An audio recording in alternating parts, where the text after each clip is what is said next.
देश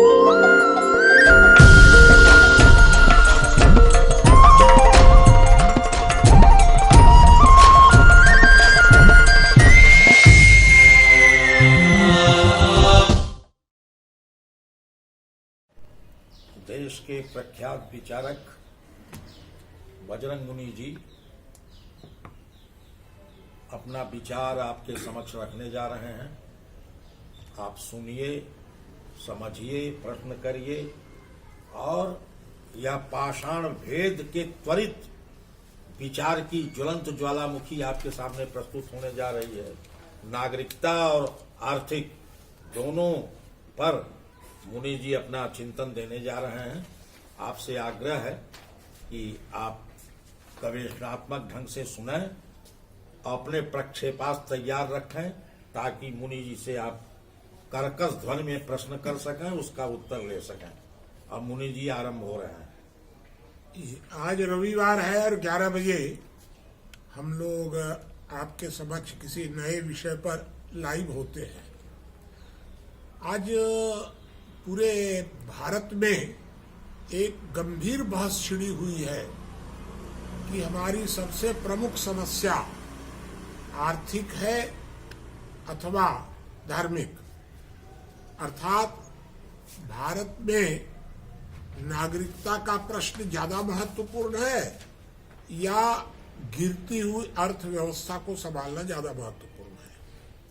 मैं हमेशा से मानता रहा हूं कि समाज सर्वोच्च होता है, धर्म, राज्य, अर्थ और श्रम, ये चारों समाज के सहायक होते हैं, प्रमुख नहीं। समाज ऊपर होता है, लेकिन दुनिया के देशों ने इसको ठीक से नहीं समझा। समाज को कोई मानते ही नहीं है दुनिया के लोग, तो दुनिया के देशों ने इनमें से एक एक को ऊपर उठा लिया। अर्थात इस्लाम ने अपनी संगठन शक्ति को धर्म नाम दे दिया और धर्म के आधार पर इस्लाम आगे बढ़ना शुरू किया। पश्चिम ने अर्थ को महत्वपूर्ण मान लिया, तो उनके लिए पैसा ही सब महत्वपूर्ण हो गया। साम्यवादियों ने राज्य शक्ति को महत्वपूर्ण मान लिया और उन्होंने श्रम को आधार बना करके राज्य व्यवस्था पर दखल देना शुरू कर दिया। वैसे तो राज्य व्यवस्था इन तीनों का ही लक्ष्य रहा है, लेकिन तीनों ने एक एक मुद्दे को अलग अलग माना। किसी ने धर्म को, किसी ने अर्थ को, किसी ने श्रम को। लेकिन भारत का दुर्भाग्य ये है कि भारत जो समाज व्यवस्था का जनक रहा, वो भारत अब इन तीनों की खिचड़ी मिश्रित व्यवस्था में फंस गया। अर्थात एक कहता है कि सबसे ऊपर धर्म है, धर्म के ऊपर मतलब दुनिया का मुसलमान सबसे ऊपर धर्म कहता है, मानवता उसके नीचे है, राष्ट्रीयता उसके नीचे है, सब कुछ उसके नीचे है, सबसे ऊपर है धर्म। अर्थात संगठन शक्ति, गुण प्रधान धर्म नहीं। धर्म तो गुण प्रधान होता है, लेकिन इन लोगों ने संगठन प्रधान मान लिया। उसी तरह से साम्यवाद ने मान लिया और उसी तरह पश्चिम ने मान लिया, और भारत इन सब के दलदल में फंस गया, तीनों के बीच में। अब एक प्रश्न ये उठता है कि वर्तमान स्थिति क्या है। अगर हम सारी दुनिया का आकलन करें तो सारी दुनिया में इस्लाम वर्तमान में सबसे ज्यादा ताकतवर है। दुनिया में साम्यवाद था, साम्यवाद एक विचारधारा है, खतरनाक विचारधारा है। इस्लाम कोई विचारधारा नहीं है, इस्लाम एक खतरनाक संगठन है। विचारधारा और संगठन में बहुत अंतर होता है। तो विचारधारा जो थी साम्यवाद की, वो दुनिया में कमजोर पड़ गई, एक प्रकार से मान लीजिए कि पराजित हो गई। अब उस साम्यवादी विचारधारा से दुनिया को कोई महत्वपूर्ण खतरा नहीं है, लेकिन अब दो व्यवस्थाएं खतरनाक दिशा में दिख रही हैं। एक इस्लाम जो धर्म के आधार पर आगे बढ़ रहा है, और एक पश्चिम जो संपत्ति या पूंजी के आधार पर आगे बढ़ रहा है। अब भारत के सामने ये दोनों हमारे सामने खतरे दिख रहे हैं।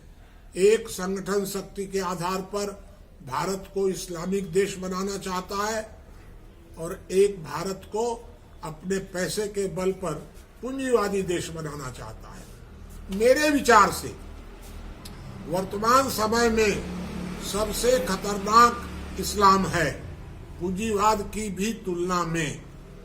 इस्लाम ने जिस तरह से जहां भी इस्लाम हावी हुआ वहां उन्होंने शरिया लागू किया, फांसी दे दो इस्लाम के खिलाफ बोलने वाले को। इस प्रकार की तानाशाही, उसको आप गुंडागर्दी कह सकते हैं। और सारी दुनिया के मुसलमान इस प्रकार के मुस्लिम बहुल देशों में होने वाली गुंडागर्दी के खिलाफ कुछ नहीं बोलते हैं, चुप रहते हैं। भारत के भी मुसलमानों पर यही दोष है हमारा।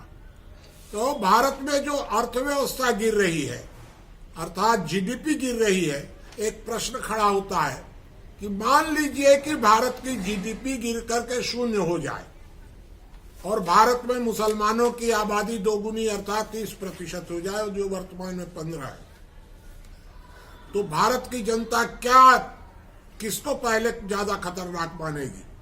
यदि मेरे से पूछा जाएगा तो मैं तो ये कहूंगा कि मुसलमानों की बढ़ती आबादी ज्यादा खतरनाक है जीडीपी गिरने की तुलना में, क्योंकि ये हमारे सामने भौतिक विकास उतना महत्वपूर्ण नहीं है जितनी आंतरिक अशांति महत्वपूर्ण है। एक कश्मीर, छोटा सा कश्मीर अशांत किए हुए है सारे भारत को, 70 वर्षों से अशांत किए हुए है।